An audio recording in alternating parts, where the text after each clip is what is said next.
আসসালামু আলাইকুম প্রিয় শিক্ষার্থী, কেমন আছো তোমরা সবাই? আশা করছি আল্লাহর রহমতে সবাইকে নিয়ে ভালো আছো, নিরাপদে আছো। আমি আলহামদুলিল্লাহ সবাইকে নিয়ে ভালো আছি, নিরাপদে আছি। চলো আজকে আমরা আজকের আলোচনায় চলে যাই। আমরা আজকে পড়ব অর্থনীতি প্রথম পত্র, অধ্যায় 10, মুদ্রা ও ব্যাংক ব্যবস্থা, মানি অ্যান্ড ব্যাংকিং। তোমরা জানো আমরা গত দুটো ক্লাসে এই চ্যাপ্টার নিয়ে আলোচনা করেছি। এই চ্যাপ্টারের প্রথম অংশ আমাদের পড়া হয়ে গেছে। গত ক্লাসে আমরা এই চ্যাপ্টারের দ্বিতীয় অংশ থেকে কিছুটা জেনেছি। আজকে আমরা যেটা জানব সেটা হচ্ছে বাণিজ্যিক ব্যাংকের ধারণা, বাণিজ্যিক ব্যাংকের ঋণ সৃজন প্রক্রিয়া, অনলাইন ব্যাংকিং ও মোবাইল ব্যাংকিং, সমাজ সেবার ক্ষেত্রে বাণিজ্যিক ব্যাংকের ভূমিকা। চলো আমরা বাণিজ্যিক ব্যাংক সম্পর্কে ধারণা নিয়ে নিই।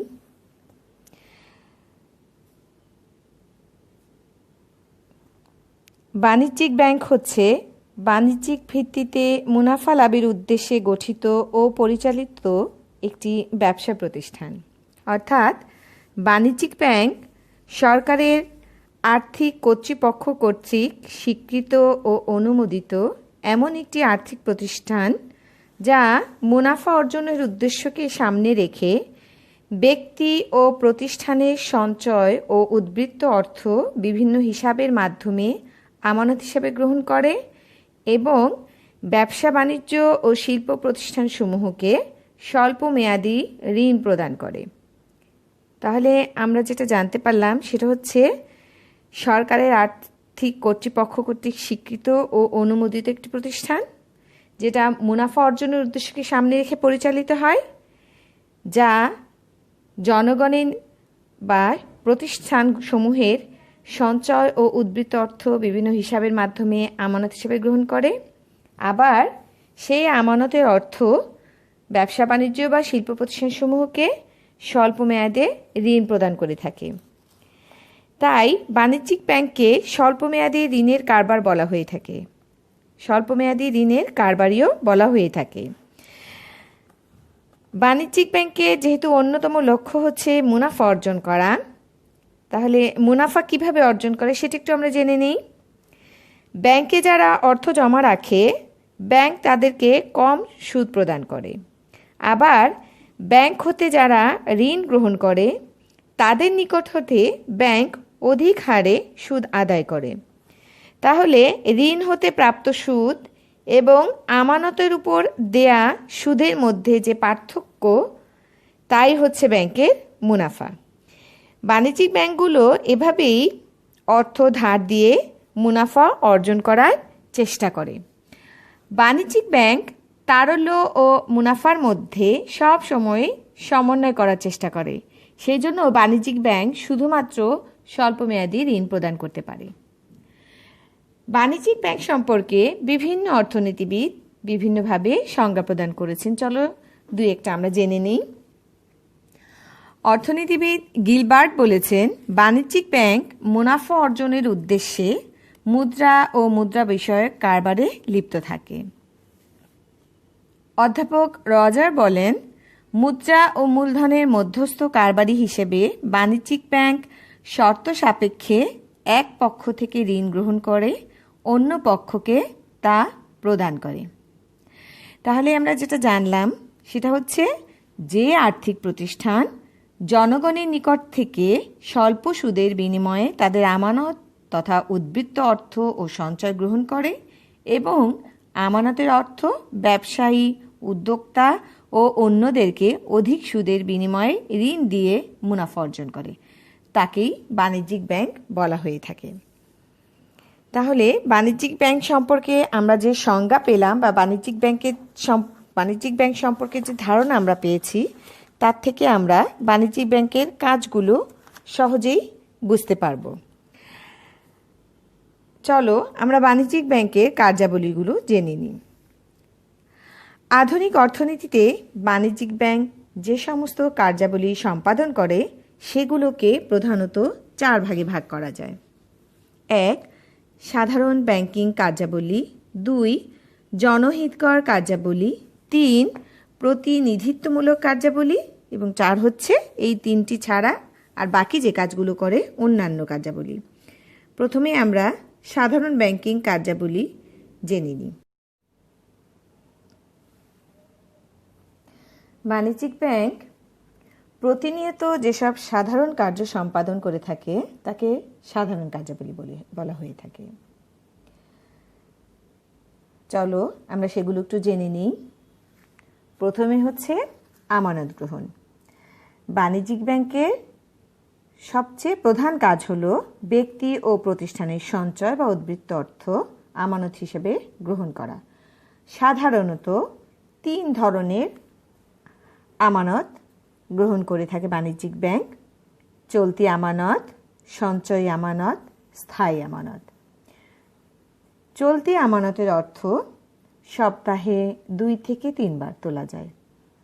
যেহেতু চলতি আমানতের অর্থ চাওয়া মাত্র আমানতকারীকে প্রদান করতে হয়, সেজন্য এক্ষেত্রে বাণিজ্যিক ব্যাংককে কোনো সুদ দিতে হয় না। এরপরে আছে সঞ্চয়ী আমানত। সঞ্চয়ী আমানত থেকে একটি নির্দিষ্ট সময় পর পর অর্থ তোলা যায়। এজন্য এক্ষেত্রে খুব সামান্য হারে সুদ প্রদান করা হয়ে থাকে।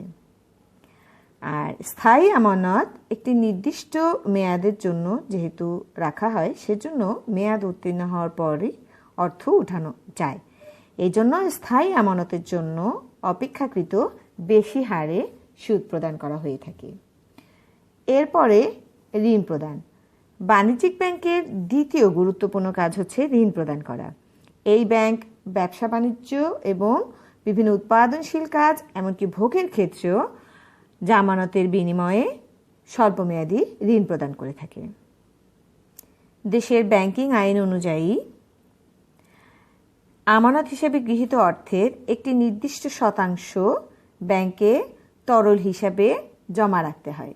যেহেতু আমরা আগেই জেনেছি বাণিজ্যিক ব্যাংক তারল্য ও মুনাফার মধ্যে সবসময় সমন্বয় করার চেষ্টা করে, কারণ বাণিজ্যিক ব্যাংক হচ্ছে স্বল্পমেয়াদী ঋণের কারবারি।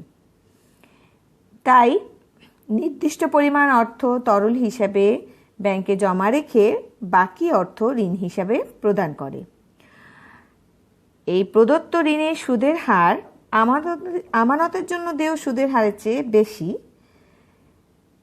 সেটাই হচ্ছে বাণিজ্যিক ব্যাংকের মুনাফা। এরপরে সেটা হচ্ছে বিনিময়ের মাধ্যম সৃষ্টি। আমরা জানি নোট প্রচলনের ক্ষমতা, একচ্ছত্র ক্ষমতা একমাত্র কেন্দ্রীয় ব্যাংকের। কিন্তু বাণিজ্যিক ব্যাংক কেন্দ্রীয় ব্যাংকের মতো নোট প্রচলনের ক্ষমতা না থাকলেও বাণিজ্যিক ব্যাংক কর্তৃক সৃষ্ট চেক বিনিময়ের মাধ্যম হিসাবে আধুনিক অর্থনীতিতে ব্যাপক হারে ব্যবহৃত হচ্ছে। চেক, ব্যাংক ড্রাফট, ভ্রমণকারী ঋণপত্র, হুন্ডি ইত্যাদি বিভিন্ন ধরনের বিনিময়ের মাধ্যম বাণিজ্যিক ব্যাংক সৃষ্টি করে থাকে। আধুনিক অর্থনীতিতে ব্যবসা বাণিজ্য, লেনদেন ইত্যাদি ক্ষেত্রে নগদ অর্থ যেহেতু নিরাপদ নয় বহন করা এবং সময় সাপেক্ষ, সেই জন্য এই বিষয়গুলোকে সহজতর ও নিরাপদ ও গতিশীল করার জন্য বাণিজ্যিক ব্যাংক সৃষ্ট বিনিময়ের মাধ্যম বর্তমান অর্থনীতিতে ব্যাপক হারে ব্যবহৃত হচ্ছে। এর পরের গুরুত্বপূর্ণ যে কাজটি সেটা হচ্ছে ঋণ আমানত সৃষ্টি করা। আমরা জানি বাণিজ্যিক ব্যাংক স্বল্পমেয়াদী ঋণের কারবারি। এই ব্যাংক বিভিন্ন ব্যক্তিবর্গ কিংবা শিল্প প্রতিষ্ঠানসমূহকে ঋণ প্রদান করে থাকে, কিন্তু বাণিজ্যিক ব্যাংক ঋণ হিসেবে দেয় অর্থ নগদ প্রদান করে না।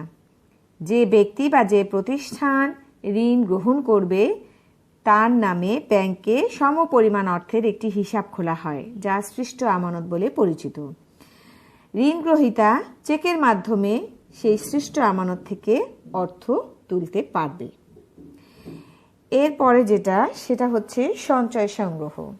বাণিজ্যিক ব্যাংক দেশে বিক্ষিপ্তভাবে ছড়িয়ে ছিটিয়ে থাকা সঞ্চয় সংগ্রহ করে বিনিয়োগের ব্যবস্থা করে থাকে। এই ব্যাংক জনগণকে সঞ্চয়ে উদ্বুদ্ধ করে।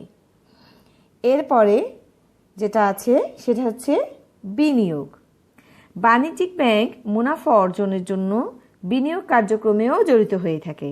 এই ব্যাংক সাধারণত সরকারি ঋণপত্র, কোম্পানির শেয়ার, ডিবেঞ্চার, জমি ক্রয় ইত্যাদি কাজেও অর্থ বিনিয়োগ করে থাকে। এরপরে যেটা আছে সেটা হচ্ছে মূলধন গঠন। দেশের ব্যবসা বাণিজ্য ও শিল্পের প্রয়োজনীয় মূলধন গঠনে সাহায্য করা বাণিজ্যিক ব্যাংকের অন্যতম একটি কাজ। এই ব্যাংক ব্যবসা বাণিজ্যে মূলধন গঠনে সাহায্য করে অর্থনৈতিক উন্নয়নের গতিকে ত্বরান্বিত করে। এরপরে চলো আমরা জেনে নিই জনহিতকর কার্যাবলী। বাণিজ্যিক ব্যাংক দেশের জনগণ ও ব্যবসা বাণিজ্যের উন্নয়নের স্বার্থে যে কার্যাবলী সম্পাদন করে থাকে তাকে জনহিতকর কার্যাবলী বা সামাজিক কার্যাবলী বলা হয়ে থাকে। চলো আমরা এই কাজগুলো একটু জেনে নিই। ব্যবসা বাণিজ্যে সাহায্য করা। বাণিজ্যিক ব্যাংকের একটি অন্যতম প্রধান কাজ হচ্ছে দেশের ব্যবসা বাণিজ্যের উন্নয়নে অর্থ সাহায্য করা। এটা তো আমরা আগেই জেনেছি। এই ব্যাংক অভ্যন্তরীণ ও বৈদেশিক বাণিজ্যে মক্কেলদেরকে প্রত্যয়নপত্র, হুন্ডি, বিল গ্রহণ ও বাট্টাকরণ ইত্যাদির মাধ্যমে ঋণ দান করে লেনদেন নিষ্পত্তিতে সাহায্য করে থাকে। এরপরে যেটা করে সেটা হচ্ছে বৈদেশিক মুদ্রা ক্রয় বিক্রয়। বাণিজ্যিক ব্যাংক বৈদেশিক মুদ্রা ক্রয় বিক্রয় করে থাকে, ফলে বৈদেশিক মুদ্রা ক্রয় বিক্রয়ে জনগণের সুবিধা হয়। এরপরে হচ্ছে অর্থ স্থানান্তর। বাণিজ্যিক ব্যাংক চেক, ব্যাংক ড্রাফট, ভ্রমণকারী চেক প্রভৃতির মাধ্যমে মক্কেলদের অর্থ অতি সহজে, কম খরচে, নিরাপদে এক স্থান থেকে অন্য স্থানে স্থানান্তরে সহযোগিতা করে থাকে। এরপরে ভ্রমণকারীদের সুবিধা প্রদান। বাণিজ্যিক ব্যাংক দেশের মধ্যে এবং বিদেশে ভ্রমণের জন্য ভ্রমণ চেক, ঋণপত্র ইত্যাদি প্রদান করে ভ্রমণকারীদের বিশেষ উপকার করে থাকে। এরপরে যেটা আছে সেটা হচ্ছে বিলের বাট্টাকরণ।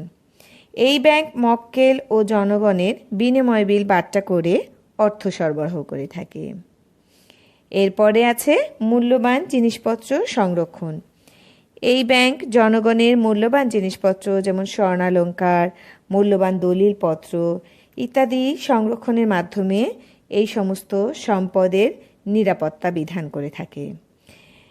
এরপরে যেটা আছে সেটা হচ্ছে পরামর্শমূলক কাজ। বাণিজ্যিক ব্যাংক গ্রাহকদেরকে আর্থিক সংকট থেকে বেরিয়ে আসার জন্য আর্থিক ও বাণিজ্যিক পরামর্শ প্রদান করে থাকে। এরপরে আছে অর্থনৈতিক অবস্থা সম্পর্কে অবহিতকরণ। এই ব্যাংক দেশের শিল্প বাণিজ্য বিষয়ে তথ্য প্রদান করে জনগণকে দেশের অর্থনৈতিক অবস্থা সম্পর্কে অবহিত করে থাকে। তারপরে আছে সাময়িকী প্রকাশ। দেশের আর্থিক কার্যাবলী এবং ব্যবসায়িক সুযোগ সুবিধা সম্পর্কে বিভিন্ন পুস্তিকা প্রকাশ করে জনগণ ও সরকারকে মূল্যবান তথ্য প্রদান করে থাকে বাণিজ্যিক ব্যাংক। এরপরে আছে আর্থিক সচ্ছলতার সনদ প্রদান। এই ব্যাংক তার মক্কেলদেরকে আর্থিক সচ্ছলতার সার্টিফিকেট প্রদান করে থাকে। মক্কেলদের এই ব্যাংক মধ্যবিত্ত বা স্বল্পবিত্তের নারী পুরুষদেরকে বিভিন্ন উদ্যোগ গ্রহণেও সহায়তা করে থাকে। এরপরে আছে হিসাব সংরক্ষণ।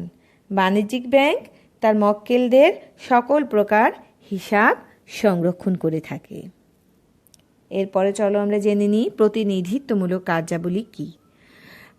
বাণিজ্যিক ব্যাংক জনগণ কিংবা কেন্দ্রীয় ব্যাংকের অনুমতি প্রাপ্ত হয়ে যে কাজগুলো সম্পাদন করে তাকে প্রতিনিধিত্বমূলক কার্যাবলী বলা হয়ে থাকে। চলো প্রতিনিধিত্বমূলক কাজগুলি কি কি সেগুলো আমরা একটু জেনে নিই। প্রথম হচ্ছে মক্কেলদের পক্ষে কাজ। এই ব্যাংক মক্কেলদের পক্ষে চেক, বিল, প্রমিসরি নোট, কুপন, বাড়ি ভাড়া, টেলিফোন ও বিদ্যুৎ বিল, বিমার প্রিমিয়াম, শেয়ারের লভ্যাংশ ইত্যাদি সংগ্রহ করে থাকে, আবার এগুলো মক্কেলদের পক্ষ হয়ে প্রদানও করে থাকে। এরপরে যেটা হচ্ছে সেটা হচ্ছে ওছি হিসেবে কাজ। সম্পত্তি দেখাশোনা, সম্পত্তির কর আদায় এবং প্রদানের ব্যবস্থা গ্রহণ করে এই ব্যাংক মক্কেলদের ট্রাস্টি হিসাবে কাজ করে থাকে। বেতন বিল সংগ্রহ ও প্রদান। এই ব্যাংক অনেক সময় তার মক্কেলদের বেতন বিল কর্তৃপক্ষের নিকট থেকে সংগ্রহ করে এবং তাদের অ্যাকাউন্টে জমা করে দেয়। এরপরে আছে অবলেখ হিসাবে কাজ। এই ব্যাংক কখনো কখনো নতুন কোম্পানির শেয়ার, সিকিউরিটি ইত্যাদি অবলেখন করে থাকে। এর মাধ্যমে ব্যাংক উদ্যোক্তাদের যৌথ মূলধনী কোম্পানি প্রতিষ্ঠা করতে সহায়তা করে থাকে। এরপরে আছে ঋণপত্র ক্রয় বিক্রয়। বাণিজ্যিক ব্যাংক তার মক্কেলদের পক্ষ হয়ে শেয়ার, ডিবেঞ্চার ইত্যাদি ক্রয় বিক্রয় করে থাকে। অর্থ সংগ্রহ ও প্রদান। বাণিজ্যিক ব্যাংক মক্কেলদের পক্ষ হয়ে অর্থ সংগ্রহ করে এবং তা আবার মক্কেলের নির্দেশে প্রদানও করে থাকে।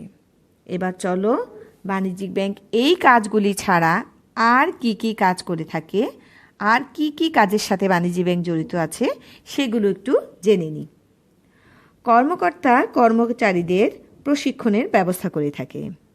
এই ব্যাংক নিজস্ব কর্ম প্রশিক্ষণ ইনস্টিটিউট পরিচালনা করে থাকে। এর মাধ্যমে নিজস্ব কর্মকর্তা ও কর্মচারীদের কর্মদক্ষতা বৃদ্ধির জন্য প্রশিক্ষণের ব্যবস্থা করে থাকে। এরপরে হচ্ছে আর্থিক বিবরণী প্রকাশ। বাণিজ্যিক ব্যাংক তার নিজের আর্থিক অবস্থা প্রকাশ ও বিশ্বাসযোগ্যতা বৃদ্ধির জন্য নির্দিষ্ট সময় অন্তর জনগণের সামনে তার উদ্ধৃতপত্র প্রকাশ করে থাকে। গবেষণা কার্যক্রম পরিচালনা করা। এই ব্যাংক ব্যবসা বাণিজ্যের উন্নয়ন তথা অর্থনৈতিক উন্নয়নের জন্য বিভিন্ন রকম গবেষণা কার্যক্রম পরিচালনা করে থাকে। এরপরে আছে বৈদেশিক বিনিময়ে সহযোগিতা করা। এই ব্যাংক বৈদেশিক বিনিময় কাজে সহযোগিতা করার জন্য বৈদেশিক মুদ্রার ক্রয় বিক্রয় করে থাকে। আমরা এতক্ষণ বাণিজ্যিক ব্যাংকের কার্যাবলী সম্পর্কে জানলাম। কার্যাবলী আলোচনা করতে গিয়ে আমরা যেটা একটা গুরুত্বপূর্ণ যে কার্যাবলী সম্পর্কে জেনেছি, অর্থাৎ বাণিজ্যিক ব্যাংকের অন্যতম একটা গুরুত্বপূর্ণ কাজ হলো ঋণ আমানত সৃষ্টি করা। বাণিজ্যিক ব্যাংকগুলো তাদের কাছে রক্ষিত জনগণের আমানতের সাহায্যে এই ঋণ সৃষ্টি করে থাকে। তাহলে চলো বাণিজ্যিক ব্যাংকের এই ঋণ সৃষ্টির প্রক্রিয়াটা আমরা একটু জেনে নিই। অর্থাৎ এই ঋণ সৃজন প্রক্রিয়াটা কি এবং কিভাবে বাণিজ্যিক ব্যাংক এই ঋণ সৃষ্টি করে থাকে সেটা আমরা একটু জেনে নিই। অর্থনীতিবিদগণের মতে ব্যাংক প্রধানত দুইভাবে আমানত সৃষ্টি করতে পারে। প্রথমত, ব্যাংক জনগণের উদ্বৃত্ত অর্থ জমা রাখলে যে আমানতের সৃষ্টি হয় তাকে প্রকৃত বা আসল আমানত বলা হয়ে থাকে। সাধারণত এই প্রকৃত আমানত সৃষ্টির ক্ষেত্রে ব্যাংকের তেমন কোনো ভূমিকা থাকে না। দ্বিতীয়ত, ঋণ দানের মাধ্যমে ব্যাংক নিজেই আমানত সৃষ্টি করতে পারে।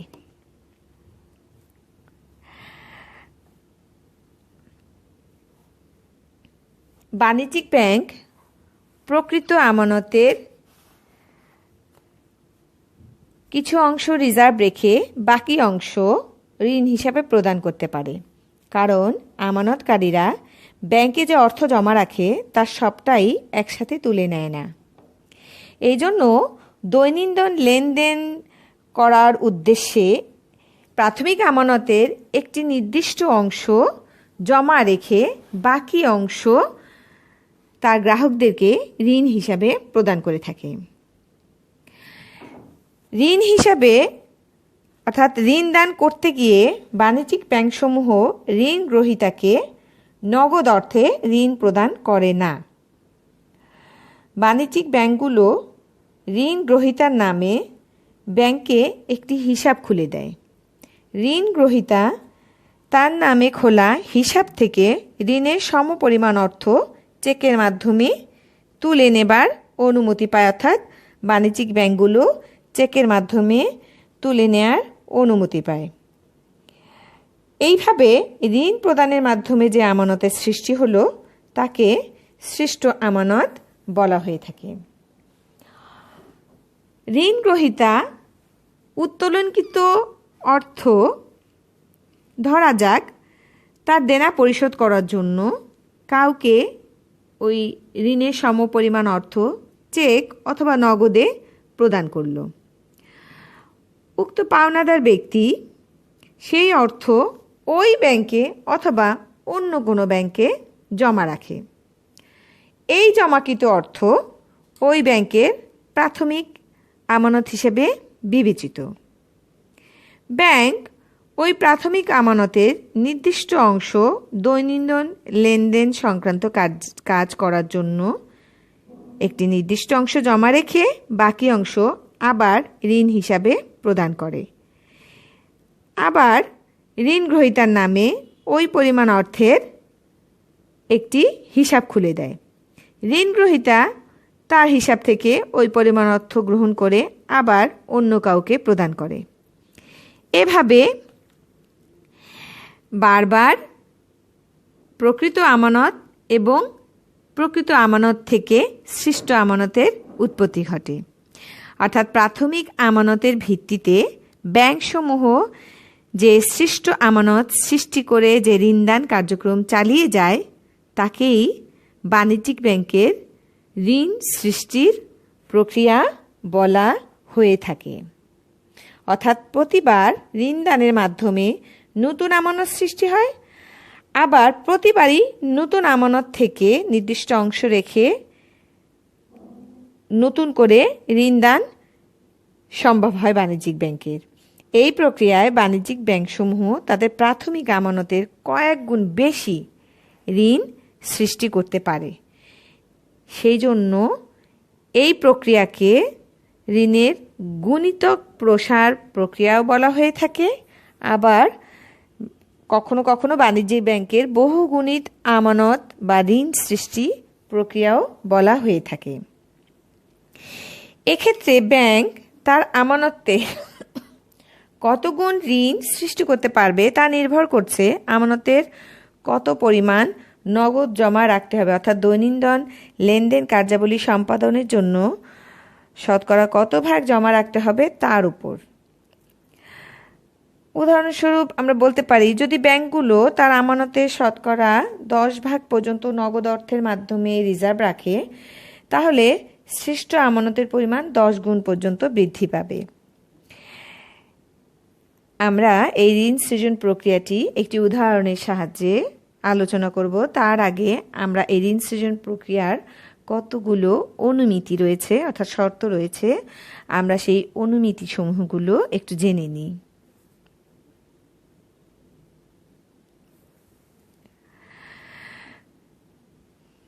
প্রথমত ধরে নেওয়া হয় দেশে অনেকগুলো বাণিজ্যিক ব্যাংকের উপস্থিতি আছে। এরপর বাণিজ্যিক ব্যাংক ব্যবস্থা বা ব্যাংক ব্যবসা প্রতিযোগিতার ভিত্তিতে পরিচালিত হয়। এরপর জনগণের নগদ মুদ্রার চাহিদা স্থির থাকবে, অর্থাৎ দৈনন্দিন কার্যাবলী পরিচালনার জন্য ব্যাংক জনগণের নগদ চাহিদার উপর ভিত্তি করে একটা নির্দিষ্ট পার্সেন্টেজ নগদ অর্থ রিজার্ভ রাখে। সেজন্য জনগণের নগদ ধরে নেওয়া হয় জনগণের নগদ অর্থের চাহিদা স্থির থাকবে। বিধিবদ্ধ রিজার্ভের হার ফিক্স স্থির থাকবে। ব্যাংক কর্তৃক ন্যূনতম রিজার্ভের বেশি অর্থ সংরক্ষণ না করা, অর্থাৎ নগদ অর্থ হিসেবে যে পরিমাণ রিজার্ভ রাখবে তার বেশি অর্থ সংরক্ষণ করা হয় না, ধরে নেওয়া হয়। ব্যাংক কর্তৃক চাহিদা আমানতকে দায় এবং ব্যাংক কর্তৃক প্রদত্ত ঋণকে সম্পদ হিসেবে বিবেচনা করা হয়। এবং সর্বশেষ কোনো না কোনো বাণিজ্যিক ব্যাংকে ঋণ ভিত্তিক চেক জমা দেয়া হয়, অর্থাৎ ঋণ গ্রহীতা ঋণের অর্থ যখন কাউকে প্রদান করবে ধরে নেওয়া হয় ওই ঋণ ভিত্তিক চেকটি কোনো না কোনো বাণিজ্যিক ব্যাংকে জমা দেয়া হয়। এই শর্তের উপর ভিত্তি করে আমরা উদাহরণের সাহায্যে বাণিজ্যিক ব্যাংকের ঋণ সৃজন প্রক্রিয়াটি আলোচনা করি। ধরা যাক মিস্টার এক্স ক ব্যাংকে 1000 টাকা জমা রাখলো। এটি ক ব্যাংকের প্রাথমিক আমানত। এখন ধরা যাক আমরা শর্তে দেখেছি যে বিধিবদ্ধ রিজার্ভের হার ফিক্স। ধরা যাক ব্যাংক ব্যবসার নীতি অনুযায়ী প্রত্যেক ব্যাংক তার মোট আমানতের 10 ভাগ, শতকরা 10 ভাগ নগদ অর্থ হিসাবে রিজার্ভ রাখে। এক্ষেত্রে ক ব্যাংক শতকরা 10 ভাগ অর্থাৎ 100 টাকা জমা রেখে বাকি 900 টাকা ঋণ হিসাবে প্রদান করতে পারে। আমরা একটা তালিকার সাহায্যে দেখে নিই ক ব্যাংকের দেনা পাওনার হিসাব। আমরা তো শর্তে ধরেই নিয়েছি যে ব্যাংক কর্তৃক চাহিদা আমানতকে দায় অর্থাৎ দেনা এবং প্রদত্ত ঋণকে পাওনা হিসাবে বা সম্পদ হিসাবে বিবেচনা করা হবে। তাহলে ক ব্যাংকের প্রাথমিক আমানত 1000 টাকা দেনা। আমরা তালিকার বাম পাশে দেনা এবং ডান পাশে পাওনা দেখানো হলো। প্রাথমিক আমানত 1000 টাকা দেনা অর্থাৎ মোট 1000 টাকা হচ্ছে দেনা। পাওনা অর্থাৎ ঋণ হিসাবে প্রদত্ত অর্থ, নগদ জমা 100 টাকা রেখে ঋণ 900 টাকা, তাহলে পাওনা হলো 900 এবং 100 মোট 1000 টাকা। এবার ঋণ হিসাবে দেয়া এই 900 টাকা খ ব্যাংকে জমা রাখা হলো, কারণ আমরা ধরেই নিয়েছি দেশের কোনো না কোনো বাণিজ্যিক ব্যাংকে ঋণভিত্তিক চেক জমা দেওয়া হবে। খ ব্যাংকে জমা দেওয়া হলো। তাহলে খ ব্যাংকের প্রাথমিক আমানতের পরিমাণ দাঁড়ালো 900 টাকা। আর 900 টাকার শতকরা 10 ভাগ জমা রাখলে জমার পরিমাণ 90 টাকা, বাকি থাকে 810 টাকা।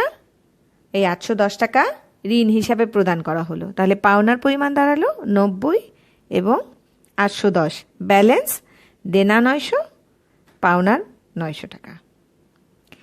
এবার এই 810 টাকা গ ব্যাংকে জমা দেয়া হলো। তাহলে গ ব্যাংকের প্রাথমিক আমানতের পরিমাণ দাঁড়ালো 810 টাকা। 810 টাকা থেকে 10% নগদ জমা রাখা হলো গ ব্যাংকে 81 টাকা। ঋণ হিসাবে প্রদান করা হলো 729 টাকা। এভাবে ঋণ দানের ফলে প্রতিবারই নতুন আমানত সৃষ্টি হয়।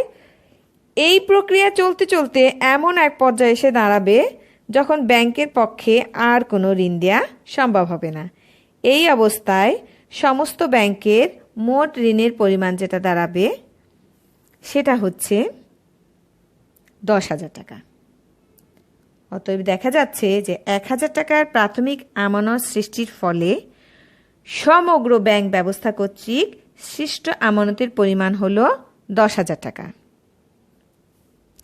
10,000 টাকা কিভাবে হলো সেটা একটা সূত্রের মাধ্যমে দেখানো হলো। অর্থাৎ ব্যাংক ব্যবস্থা কর্তৃক ঋণ আমানত সৃষ্টির এই প্রক্রিয়াটি একটি সূত্রের মাধ্যমে ব্যাখ্যা করা যায়। সূত্রটি হলো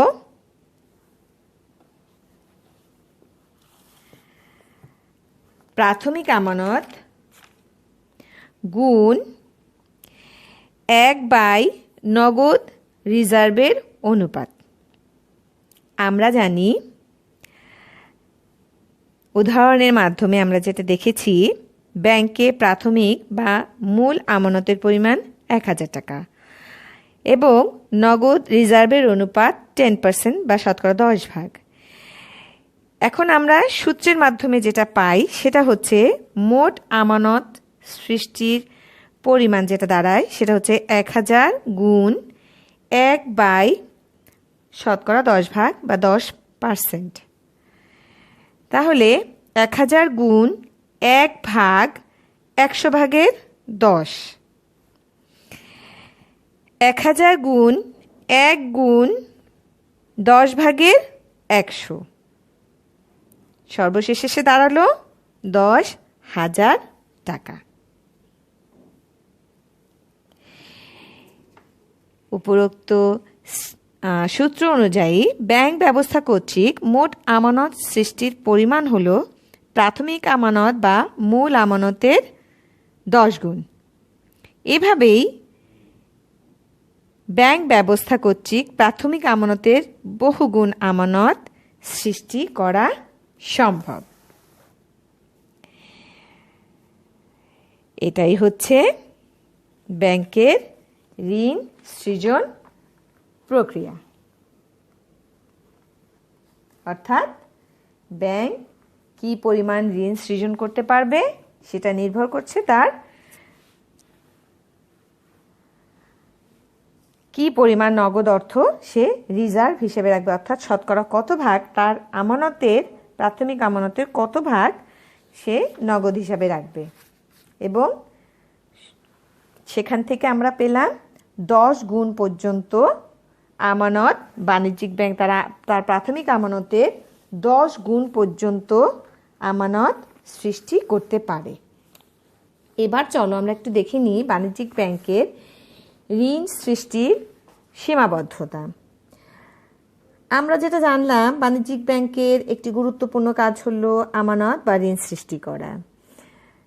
বাণিজ্যিক ব্যাংক এই ঋণ সৃষ্টির প্রক্রিয়ার মাধ্যমে আমরা দেখলাম যে তার প্রাথমিক আমানতের বহুগুণ আমানত সৃষ্টি করতে পারে। কিন্তু ব্যাংকের ঋণ বা আমানত সৃষ্টির এই ক্ষমতা কিন্তু অসীম নয়। ব্যাংক ইচ্ছে করলেই যত খুশি ঋণ সৃষ্টি করতে পারে না। ব্যাংকের এই ঋণ বা আমানত সৃষ্টির ক্ষেত্রে কিছু কিছু সীমাবদ্ধতাও রয়েছে। চলো আমরা সেই সীমাবদ্ধতাগুলো জেনে নিই। প্রথমত, প্রাথমিক আমানতের পরিমাণ। ব্যাংকের ঋণ সৃষ্টির পরিমাণ মূলত আমরা দেখেছি যে প্রাথমিক আমানতের পরিমাণের উপরই নির্ভর করে। যদি প্রাথমিক আমানত বা প্রকৃত আমানতের পরিমাণ বেশি না হয় তাহলে ব্যাংকের আমানত সৃষ্টির ক্ষমতাটাও সীমাবদ্ধ হয়ে পড়ে। প্রাথমিক আমানত যত বেশি হবে ব্যাংক সৃষ্ট আমানতের পরিমাণও তত বেশি হবে। প্রাথমিক আমানতের পরিমাণ যত কম হবে ব্যাংকের সৃষ্ট আমানত বা ঋণের পরিমাণও তত কম হবে। এরপর দেখেছি ব্যাংকের ঋণ সৃষ্টির ক্ষমতা নির্ভর করছে রিজার্ভের হারের উপর। আমরা দেখেছি মোট আমানতের কত পার্সেন্ট নগদ হিসাবে জমা রাখতে হবে তার উপরে ঋণ সৃষ্টির ক্ষমতা নির্ভর করছে। অর্থাৎ ব্যাংকের নগদ বা তারল্য বজায় রাখার জন্য যদি ব্যাংক অধিক পরিমাণে নগদ অর্থ জমা রাখে তাহলে ঋণ সৃষ্টির ক্ষমতা কমে যাবে। রিজার্ভের হার বেশি হলে, তাহলে আমরা যেটা জানলাম যে রিজার্ভের হার বেশি হলে ঋণ সৃষ্টির ক্ষমতা কমে যাবে। রিজার্ভের হার যত কম হবে ঋণ সৃষ্টির ক্ষমতাও তত বেশি হবে। এরপরে আমরা দেখেছি যে জনগণের নগদ প্রিয়তার হারের উপরও ঋণ সৃষ্টির ক্ষমতা নির্ভর করে। কোনো ব্যক্তি যদি ব্যাংক থেকে ঋণ গ্রহণ করে সেই অর্থ অন্য কোনো ব্যাংকে জমা না রেখে নিজের কাছে নগদ হিসাবে ধরে রাখে তাহলে বাণিজ্যিক ব্যাংকের এই ঋণ সৃষ্টির প্রক্রিয়া ব্যাহত হবে। আমরা শর্তে দেখেছি যে আমরা ধরেই নিয়েছি যে কোনো না কোনো ব্যাংকে এই প্রদত্ত ঋণের চেক জমা পড়বে, কিন্তু যদি জমা না পড়ে, যদি জনগণ সেই অর্থ নগদ হিসাবে রেখে দেয় তাহলে ঋণ সৃষ্টির প্রক্রিয়াটা ব্যাহত হবে। এরপরে আমরা যেটা পাই সেটা হচ্ছে উত্তম জামানতের অভাব। ব্যাংকের ঋণ সৃষ্টির পরিমাণ উত্তম জামানতের উপরও নির্ভর করে। ব্যাংক ঋণ দিতে তখনই রাজি হবে যখন সে ঋণের বিপরীতে সে বন্ধকি পাবে বা জামানত হিসেবে জামানত পাবে। তো এখন ঋণ গ্রহীতা যে এই গ্রহণযোগ্য জামানত বা বন্ধকি দ্রব্য যদি দিতে না পারে তাহলে ব্যাংক তো ইচ্ছে থাকা সত্ত্বেও ঋণ প্রদান করতে পারবে না। সেজন্য জামানতের অভাবেও ব্যাংকের ঋণ সৃজন প্রক্রিয়া ব্যাহত হয়। ব্যবসা বাণিজ্যের গতি প্রকৃতি। ব্যবসা বাণিজ্যের গতি প্রকৃতি অর্থাৎ দেশের অর্থনৈতিক অবস্থার উপরও কিন্তু এই ঋণ সৃষ্টি নির্ভর করছে। দেশে ব্যবসা বাণিজ্যের প্রসার ঘটলে ঋণের চাহিদা বেড়ে যায়, ফলে ঋণ সৃষ্টির পরিমাণও বেড়ে যায়। আবার যখন অর্থনীতিতে মন্দা ভাব বিরাজ করে তখন ব্যবসা বাণিজ্যের গতিও কমে যায়, ফলে ঋণের চাহিদাও কমে যায়। ফলে ব্যাংকের ঋণ সৃষ্টির যে পরিমাণটা সেটাও সংকুচিত হয়ে যায়। এরপরে আছে কেন্দ্রীয় ব্যাংকের নীতি। আমরা জানি কেন্দ্রীয় ব্যাংক যে আর্থিক নীতি প্রণয়ন করে তার উপরও বাণিজ্যিক ব্যাংকের ঋণ সৃষ্টির ক্ষমতাটা নির্ভর করে। আমরা এর আগের ক্লাসে জেনে এসেছি কেন্দ্রীয় ব্যাংক বাণিজ্যিক ব্যাংকের ঋণ নিয়ন্ত্রণের ক্ষমতা রাখে, যেহেতু কেন্দ্রীয় ব্যাংক ব্যাংক ব্যবস্থা বা অর্থবাজারের অভিভাবক হিসেবে কাজ করে থাকে। কেন্দ্রীয় ব্যাংক ঋণ নিয়ন্ত্রণের পদ্ধতিগুলি যদি প্রয়োগ করে বাণিজ্যিক ব্যাংকের ঋণ সৃষ্টির ক্ষমতা তখন হ্রাসবৃদ্ধি ঘটতে পারে। যেভাবে কেন্দ্রীয় ব্যাংক চালাতে চায় অন্যান্য ব্যাংকগুলো ঠিক সেইভাবেই পরিচালিত হতে হবে। কেন্দ্রীয় ব্যাংক যদি ঋণ সংকুচিত করতে চায় ঋণ নিয়ন্ত্রণের হাতিয়ারগুলো প্রয়োগ করে, তাহলে কেন্দ্রীয় ব্যাংক বাণিজ্যিক ব্যাংকের ঋণ সৃষ্টির ক্ষমতা কমে যাবে। আবার কেন্দ্রীয় ব্যাংক যদি ঋণের প্রসার ঘটাতে চায় তাহলে বাণিজ্যিক ব্যাংকের ঋণ সৃষ্টির ক্ষমতা বৃদ্ধি পাবে। এই জন্য ব্যাংক ব্যবস্থা কর্তৃক ঋণ সৃষ্টির ক্ষমতা কেন্দ্রীয় ব্যাংকের আর্থিক নীতির উপর অনেকাংশে নির্ভর করে। সুতরাং আমরা যেটা দেখলাম যে বাণিজ্যিক ব্যাংকের আমানত বা ঋণ সৃষ্টির ক্ষমতা আসলে সীমাহীন নয়। অধ্যাপক পল স্যামুয়েলসন, বিখ্যাত অর্থনীতিবিদ, তিনি বলেছেন যে আমানত বা ঋণ সৃষ্টিতে কোনোরূপ স্বয়ংক্রিয়তা নেই। বাস্তব ক্ষেত্রে এটি বিভিন্ন বিষয়ের উপর, যেমন ব্যক্তির ব্যাংকিং অভ্যাস, দেশের ব্যবসা বাণিজ্য, অর্থনৈতিক পরিস্থিতি, রিজার্ভের অনুপাত, ঋণ গ্রহীতার আগ্রহ, কেন্দ্রীয় ব্যাংকের আর্থিক নীতি ইত্যাদির উপর নির্ভর করে। এজন্য ব্যাংক ব্যবস্থা কর্তৃক আমানত বা ঋণ সৃষ্টির ক্ষমতা অসীম নয়, বরঞ্চ সীমাবদ্ধ। তাহলে আমরা বাণিজ্যিক ব্যাংকের ঋণ সৃজন প্রক্রিয়া জানলাম। ঋণ সৃজন প্রক্রিয়ার শর্তগুলো, কী কী শর্তের উপর ভিত্তি করে বাণিজ্যিক ব্যাংক ঋণ সৃষ্টি করে সেগুলো জানলাম। তারপর আমরা দেখলাম যে যেহেতু কিছু শর্তের উপর ভিত্তি করে প্রতিষ্ঠিত, এছাড়াও অন্যান্য ক্ষেত্রেও বাণিজ্যিক ব্যাংকের এই ঋণ সৃষ্টির ক্ষেত্রে অর্থাৎ ঋণ আমানত সৃষ্টির ক্ষেত্রে কিছু কিছু সীমাবদ্ধতা রয়েছে। এবার আমরা যেটা জানব সেটা হচ্ছে অনলাইন ব্যাংকিং।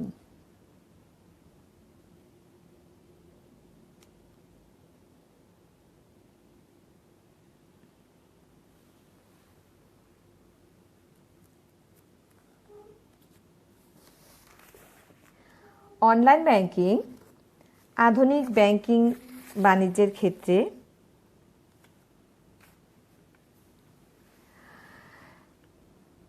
সর্বাধুনিক সংযোজন। ইন্টারনেটের মাধ্যমে যে সাধারণ ব্যাংকিং কার্যক্রম সম্পাদন করা হয়ে থাকে তাকে অনলাইন ব্যাংকিং বলা হয়ে থাকে। অর্থাৎ অনলাইন ব্যাংকিং হচ্ছে কম্পিউটার ভিত্তিক ইন্টারনেট সুবিধাপ্রাপ্ত ব্যাংকিং। এক্ষেত্রে ইন্টারনেটে যুক্ত হয়ে ব্যাংকের নির্দিষ্ট সুরক্ষিত ওয়েবসাইটের মাধ্যমে একজন গ্রাহক তার ব্যাংক অ্যাকাউন্টে প্রবেশ করে। ব্যাংক অ্যাকাউন্টে প্রবেশ করার জন্য ব্যাংক গ্রাহককে প্রয়োজনীয় তথ্য অর্থাৎ একটি আইডি এবং একটি পাসওয়ার্ড সরবরাহ করে।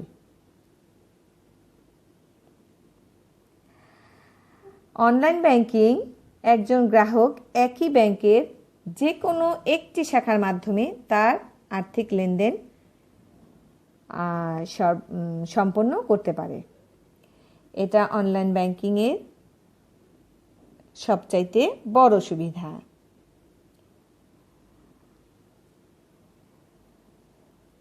অর্থাৎ অনলাইন ব্যাংকিংয়ে সে ইচ্ছে করলে যে কোনো স্থানে, এমনকি ঘরে বসে নিজের কম্পিউটার ব্যবহার করেও আর্থিক লেনদেন সম্পন্ন করতে পারে।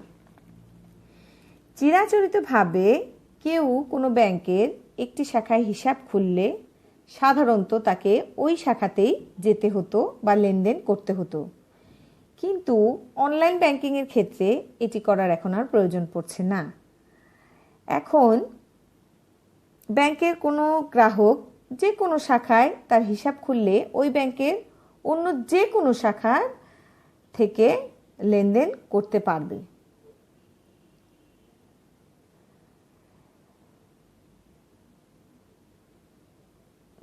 বাংলাদেশে অবশ্য বেশিরভাগ ব্যাংকেই এখন অনলাইন ব্যাংকিং ব্যবস্থা চালু হয়ে গেছে।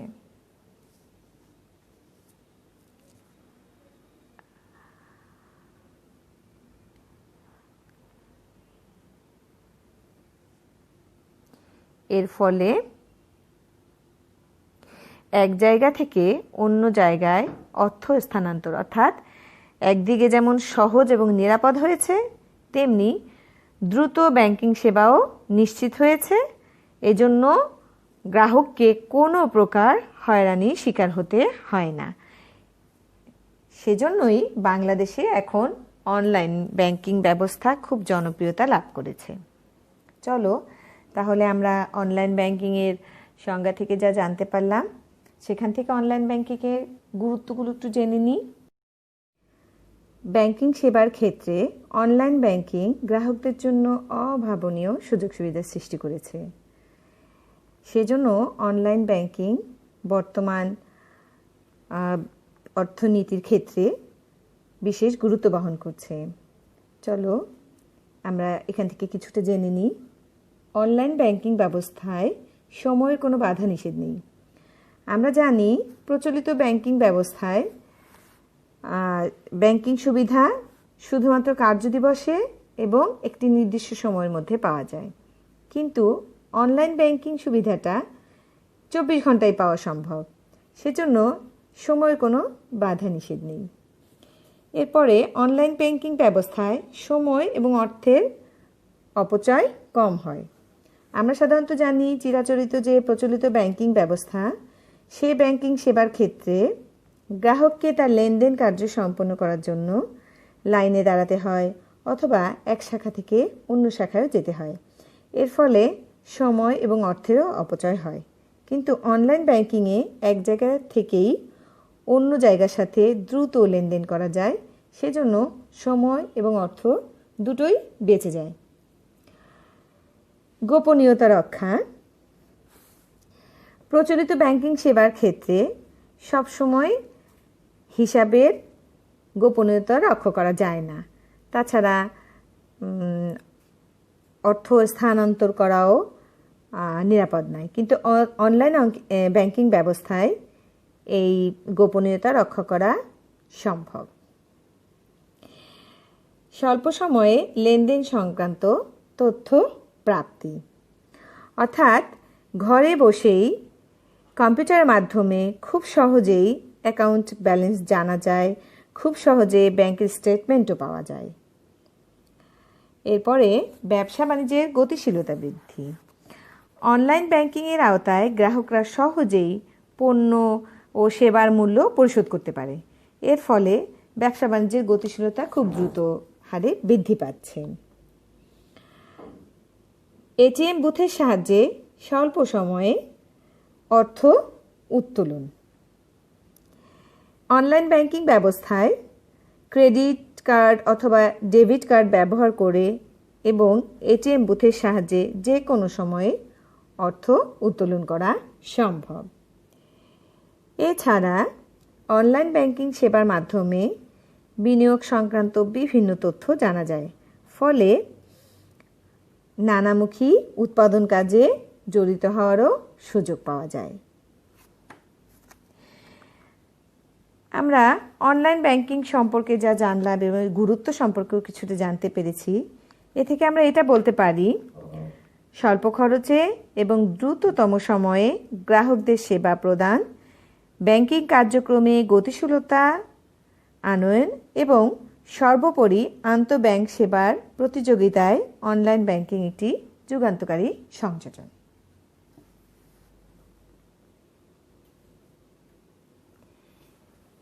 এবারে চলো আমরা মোবাইল ব্যাংকিং সম্পর্কে জেনে নিই।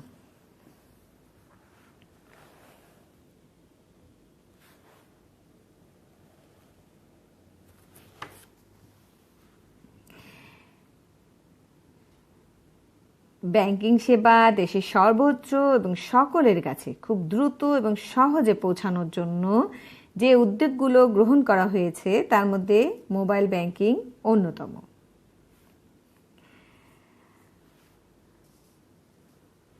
অর্থাৎ সাম্প্রতিককালে বাংলাদেশের ব্যাংকিং জগতে মোবাইল ব্যাংকিং সবচাইতে আলোচিত একটি নাম।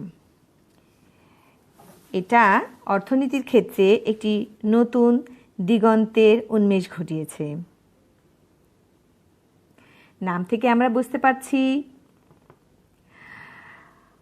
মোবাইল ডিভাইস বা মোবাইল ফোনের মাধ্যমে কোনো আর্থিক প্রতিষ্ঠানের গ্রাহকদের লেনদেন সম্পর্কিত সুবিধা প্রদানের মাধ্যমই হলো মোবাইল ব্যাংকিং। বস্তুত মোবাইল ব্যাংকিং হলো শাখাবিহীন ব্যাংকিং ব্যবস্থা, যার মাধ্যমে স্বল্প সময়ে দক্ষতার সাথে আর্থিক সেবা ব্যাংকিং সুবিধা বঞ্চিত জনগোষ্ঠীর কাছে পৌঁছে দেওয়া যায়।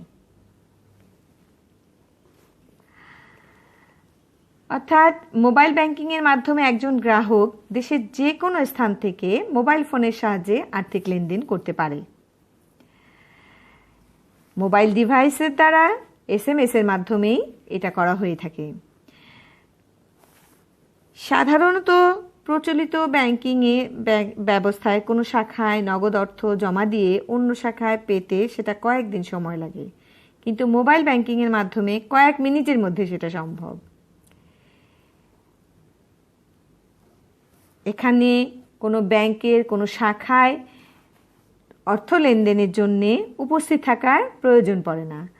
বাড়ি, অফিস, ব্যবসা প্রতিষ্ঠান যে কোনো স্থানে বসেই মোবাইল মাধ্যমে অর্থ লেনদেন করা যাবে, বিদ্যুৎ বিল পরিশোধ করা যায়, ট্রেন, বাসের টিকিট কাটা যায়।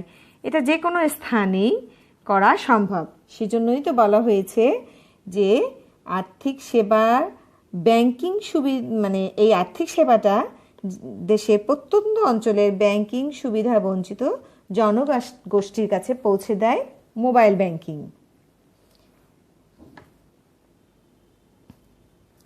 এই মোবাইল ব্যাংকিং সেবার ক্ষেত্রে অর্থ প্রদানকারী এবং অর্থ গ্রহণকারী উভয়েরই সংশ্লিষ্ট ব্যাংকে অ্যাকাউন্ট থাকতে হবে এবং অর্থ প্রদানকারীর অ্যাকাউন্টে পর্যাপ্ত অর্থও থাকতে হবে।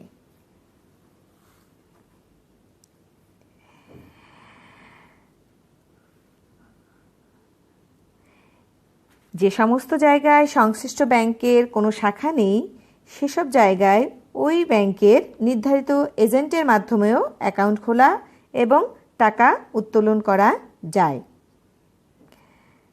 যেমন বাংলাদেশে বিকাশের সাথে আমরা মোটামুটি সবাই পরিচিত। বাংলাদেশের বিকাশ এই ধরনের ব্যাংকিং কার্যক্রম পরিচালনা করছে। এটা ব্র্যাক ব্যাংকের একটি প্রতিষ্ঠান। এছাড়াও রয়েছে ডাচ বাংলা ব্যাংকের rocket, United commercial bank, UCash, আরও বিভিন্ন রয়েছে। বর্তমানে আরও অনেক ব্যবস্থা চালু হয়েছে, মোবাইল ব্যাংকিং কার্যক্রম চালু হয়েছে এবং বিভিন্ন ব্যাংক ক্রমান্বয়ে এই মোবাইল ব্যাংকিং কার্যক্রম চালু করার উদ্যোগও নিয়েছে। তাই আমরা বলতে পারি মোবাইল ব্যাংকিং হলো ব্যাংকিং জগতের একটি নতুন সংযোজন। এই ব্যাংকিং ব্যবস্থার একটি বড় সুবিধা হলো ব্যাংক থেকে নগদ অর্থ উঠানো এবং দূরে বা কাছে কোথাও নিয়ে যাওয়ার ঝুঁকি বা অসুবিধা এড়ানো যায়। যে কোনো জায়গায়, যে কোনো স্থানে, হাটে কিংবা বাসায় বসেও এই ব্যাংকিং ব্যবস্থা পরিচালনা করা সম্ভব। তাহলে আমরা মোবাইল ব্যাংকিং সম্পর্কে যেটা জানলাম সেটা দেখলাম যে বর্তমান ব্যাংকিং জগতে মোবাইল ব্যাংকিং খুবই গুরুত্ব বহন করছে। অনলাইন ব্যাংকিং থেকেও এই মোবাইল ব্যাংকিং এক ধাপ এগিয়ে গেছে। তাহলে আমরা এর গুরুত্বগুলো একটু জেনে নিই।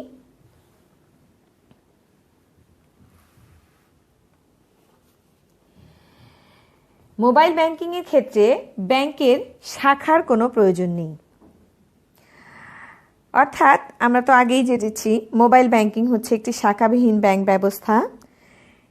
যে সকল স্থানে কোনো ব্যাংকের শাখা নেই সেই সব স্থানে মোবাইল ব্যাংকিংয়ের মাধ্যমে ব্যাংকের নির্ধারিত এজেন্ট এর সাহায্যে সহজেই অ্যাকাউন্ট খোলা অথবা টাকা উত্তোলন করা যায়।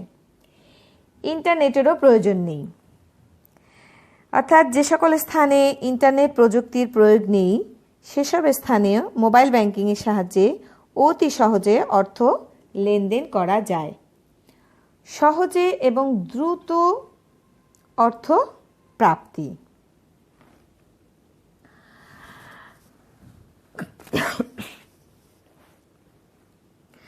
মোবাইল ব্যাংকিং সেবার ক্ষেত্রে একজন গ্রাহক দেশের যে কোনো স্থান থেকে মোবাইল ফোনের সাহায্যে অর্থ লেনদেন করতে পারে।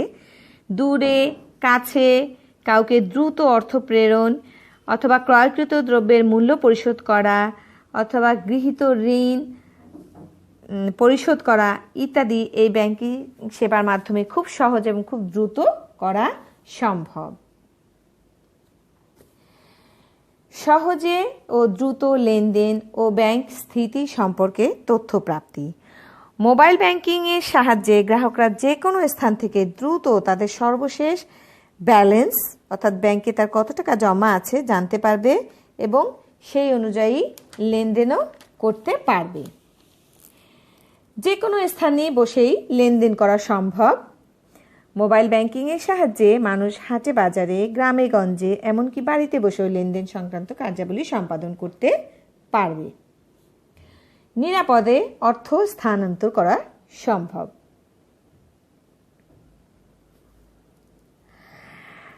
এই ব্যাংকিং ব্যবস্থার একটি বড় দিক হচ্ছে যে এই যে আর্থিক লেনদেন এটা বাহ্যিক নিরাপত্তা বিধান। ব্যাংক থেকে নগদ অর্থ উত্তোলন করে দূরে বা কাছে কোথাও তা বহন করা ঝুঁকিপূর্ণ এবং অনিরাপদ, কিন্তু মোবাইল ব্যাংকিংয়ের সাহায্যে খুব সহজে দূরে অর্থ পাঠানো এবং গ্রহণ করা দুটোই নিরাপদ। এরপরে সেটা হচ্ছে মোবাইল ব্যাংকিং ব্যবস্থায় আর্থিক লেনদেন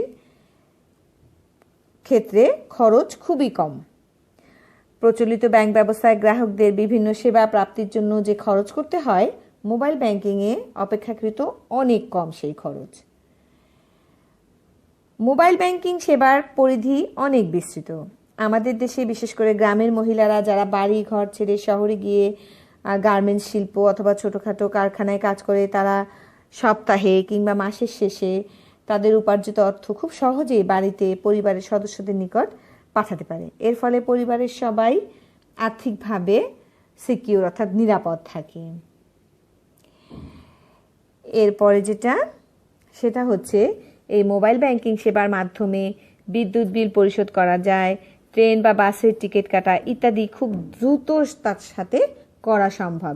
এর ফলে কোনো হয়রানি বা বাড়তি খরচ ছাড়াই তার কাঙ্ক্ষিত কাজটি সে খুব সহজে সমাধান করতে পারে। সংক্ষেপে যেটা আমরা বলতে পারি যে বাণিজ্যিক ব্যাংক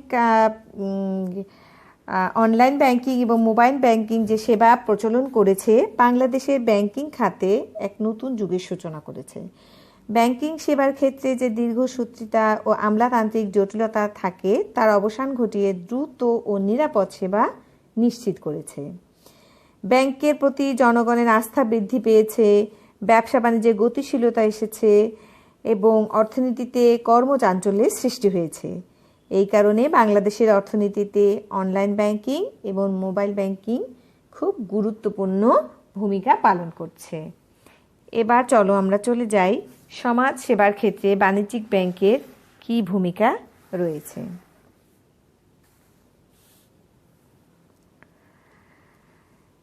বাণিজ্যিক ব্যাংকের মূল লক্ষ্য হচ্ছে মুনাফা অর্জন করা। বাণিজ্যিক ব্যাংক মূলত আমরা জেনেছি যে জনগণের উদ্বৃত্ত অর্থ আমানত হিসেবে জমা রাখে এবং ব্যক্তি বা বিভিন্ন শিল্প প্রতিষ্ঠানকে ঋণ হিসাবে প্রদান করে। কিন্তু বাণিজ্যিক ব্যাংক সাম্প্রতিককালে তার কার্যক্রমে কিছুটা গুণগত পরিবর্তন এসেছে বা লক্ষ্য করা যাচ্ছে। বর্তমানে বাণিজ্যিক ব্যাংক আমরা বাণিজ্যিক ব্যাংকের কার্যাবলীর মধ্যেই দেখেছি সেটা হচ্ছে বাণিজ্যিক ব্যাংক শুধুমাত্র একটি মুনাফা অর্জনকারী প্রতিষ্ঠান হিসেবেই কাজ করে না, বরঞ্চ বিভিন্ন সেবামূলক জনহিতকর কল্যাণমুখী কার্যাবলীতে অংশগ্রহণ করে একটা বাণিজ্যিক ব্যাংক একটা সেবাধর্মী প্রতিষ্ঠানে পরিণত হয়েছে। বর্তমানে বাংলাদেশের বিভিন্ন সরকারি ও বেসরকারি যে বাণিজ্যিক ব্যাংকগুলো রয়েছে তাদের যে একটা চিরাচরিত কার্যাবলীর যে গণ্ডি ছিল, সেই গণ্ডি থেকে বেরিয়ে এসে বিভিন্ন সামাজিক ও সেবামূলক কার্যক্রমে ব্যাপকভাবে অংশগ্রহণ করছে। যেমন দেশের দরিদ্র অসচ্ছল জনগোষ্ঠীর ভাগ্য উন্নয়নের ক্ষেত্রে, শিক্ষা, স্বাস্থ্য, চিকিৎসা ক্ষেত্রে, আত্মকর্মসংস্থান সৃষ্টির ক্ষেত্রে, ত্রাণ পুনর্বাসনের ক্ষেত্রে বিভিন্ন সমাজসেবামূলক কর্মকাণ্ডে অংশগ্রহণের ফলে বাণিজ্যিক ব্যাংক দেশের অর্থনৈতিক ক্ষেত্রে একটি নতুন দিগন্তের সূচনা করেছে। ফলে অর্থনৈতিক উন্নয়নের গতিও ত্বরান্বিত হচ্ছে। বাণিজ্যিক ব্যাংক যে সমাজসেবামূলক কার্যাবলী করে থাকে, চলো আমরা তার কিছুটা অংশ একটু জেনে নিই। প্রথমত, সঞ্চয় সংগ্রহ ও মূলধন গঠন করে বাণিজ্যিক ব্যাংক দেশের অর্থনীতিকে সহযোগিতা করছে।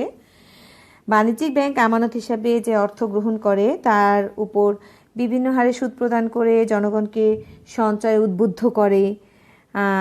একদিকে জনগণ এর ফলে এই সঞ্চয় উদ্বুদ্ধ হয়ে একদিকে যেমন জনগণ মিতব্যয়ী হয়ে ওঠে, অন্যদিকে দেশের বিভিন্ন স্থানে ছড়িয়ে ছিটিয়ে থাকা যে সঞ্চয়গুলো রয়েছে সেগুলোকে একত্রিত করে বাণিজ্যিক ব্যাংক মূলধন গঠন করে থাকে। আর আমরা জানি যে দেশে যত মূলধন গঠিত হবে উন্নয়নের গতিও তত দ্রুততর হবে, তত উৎপাদন, আয়, কর্মসংস্থান বৃদ্ধি পাবে এবং মাথাপিছু আয় ও জনগণের জীবনযাত্রার মান বৃদ্ধি পাবে। এবং বাণিজ্যিক ব্যাংক এক্ষেত্রে বিশেষ ভূমিকা পালন করছে। এরপরে আমরা যেটা দেখছি সেটা হচ্ছে বাণিজ্যিক ব্যাংক দেশের ব্যবসা বাণিজ্যে সহায়তা করছে। আমরা জানি যে বাণিজ্যিক ব্যাংক বিনিময় বিলে স্বীকৃতি প্রদান এবং মেয়াদ পূর্তির আগেই তা বাট্টায় ভাঙিয়ে ব্যবসা বাণিজ্যে লিপ্ত ব্যক্তিদেরকে ধারে কারবার বা ব্যবসা করার সুযোগ করে দিচ্ছে। অর্থাৎ বাট্টা মেয়াদ পূর্তির আগেই বাণিজ্যিক ব্যাংক নির্দিষ্ট সুদের হারের মেয়াদ পূর্তি যতদিন বাকি সেই পরিমাণ কেটে রেখে বাকি অর্থ ব্যক্তিবর্গ বা ব্যবসা বাণিজ্যে লিপ্ত প্রতিষ্ঠানকে প্রদান করে তাদেরকে ব্যবসা বাণিজ্য দ্রুততর করার সুযোগ করে দিচ্ছে। এছাড়া এই ব্যাংক প্রত্যয়পত্র, টেলিগ্রাফিক, মেইল ট্রান্সফার ইত্যাদির মাধ্যমে আন্তর্জাতিক দেনা পাওনাও নিষ্পত্তিতে সাহায্য করে থাকে। ফলে আমদানি রপ্তানিও খুব দ্রুততর হচ্ছে, সহজ হচ্ছে। ফলে বৈদেশিক বাণিজ্যের প্রসার ঘটছে এবং বৈদেশিক বাণিজ্য বা আন্তর্জাতিক বাণিজ্যের প্রতিকূলতার যে সম্ভাবনা ছিল সেটা কমে যাচ্ছে ধীরে ধীরে। ফলে আমরা অর্থনৈতিক দিক থেকে সমৃদ্ধশালী হচ্ছি। এরপরে ভোগ্যপণ্য ক্রয়েও বাণিজ্যিক ব্যাংক সহায়তা করে থাকে। সমাজের যে সীমিত আয়ের জনগণ রয়েছে তাদেরকে ঋণ প্রদানের মাধ্যমে বিভিন্ন প্রকার স্থায়ী ভোগ্যপণ্য যেমন টেলিভিশন, ফ্রিজ, এয়ার কুলার ইত্যাদি ক্রয়ে সাহায্য করে থাকে। এইসব জিনিসের ভোগ গ্রাহকের কাছে অধিক গ্রাহক এই ঋণ, এই ভোগ্য ঋণ গ্রাহকদেরকে অনেক গুরুত্বপূর্ণ দ্রব্য সামগ্রী উপভোগ করতে সহযোগিতা করে থাকে। এছাড়া প্রচলনকৃত ক্রেডিট কার্ড ব্যবহার করে গ্রাহকরা বাজার করতে পারে। দোকান বা সেবাদানকারী প্রতিষ্ঠান থেকে তাৎক্ষণিকভাবে তার পছন্দ মতো জিনিসপত্র ক্রয় করতে পারছে। এজন্য তাকে নগদ অর্থ বহন করতে যে ঝুঁকি বা নিরাপত্তাহীনতায় ভুগতে হতো সেটা আর ভুগতে হচ্ছে না। একটা ক্রেডিট কার্ড নিয়েই সে কেনাকাটা করতে পারছে যে কোনো সময়ে। এরপরে আমরা যেটা দেখছি, দরিদ্র, প্রান্তিক ও বর্গা চাষিদের সুদমুক্ত ঋণ প্রদান করে থাকে। সাম্প্রতিককালে বাণিজ্যিক ব্যাংক কৃষি উৎপাদন বৃদ্ধি এবং দরিদ্র, প্রান্তিক ও বর্গা চাষিদের মধ্যে সুদমুক্ত কৃষি ঋণ বিতরণ শুরু করছে। এটা বাণিজ্যিক ব্যাংকের একটি নতুন সংযোজন। এছাড়া বাণিজ্যিক ব্যাংক জনগণের, বিশেষ করে দরিদ্র ও অসহায় জনগোষ্ঠীর স্বাস্থ্যসেবা প্রদানের লক্ষ্যে বাণিজ্যিক ব্যাংকগুলো বিভিন্ন ব্যক্তি ও প্রতিষ্ঠানকে আর্থিক অনুদান প্রদান করছে। এই কার্যক্রমে অনুদান প্রদান করে এই কার্যক্রমে অংশগ্রহণও করছে। এছাড়া বাণিজ্যিক ব্যাংক দরিদ্র ও মেধাবী শিক্ষার্থীদেরকে আর্থিক সহায়তা প্রদান করে থাকে এবং ডিজিটাল বাংলাদেশ গড়ার লক্ষ্যে বিভিন্ন শিক্ষা প্রতিষ্ঠানের অনুকূলে বিশেষ করে গ্রাম অঞ্চলে যে শিক্ষা প্রতিষ্ঠানগুলো রয়েছে অর্থাৎ স্কুল কলেজগুলো রয়েছে সে সমস্ত স্কুল কলেজে কম্পিউটার প্রদান করছে কিংবা ল্যাবরেটরি অর্থাৎ গবেষণাগার উন্নয়নের ক্ষেত্রেও আর্থিক অনুদান প্রদান করছে। ফলে বাণিজ্যিক ব্যাংকগুলো তথ্য প্রযুক্তির বিকাশে উল্লেখযোগ্য অবদান রাখছে।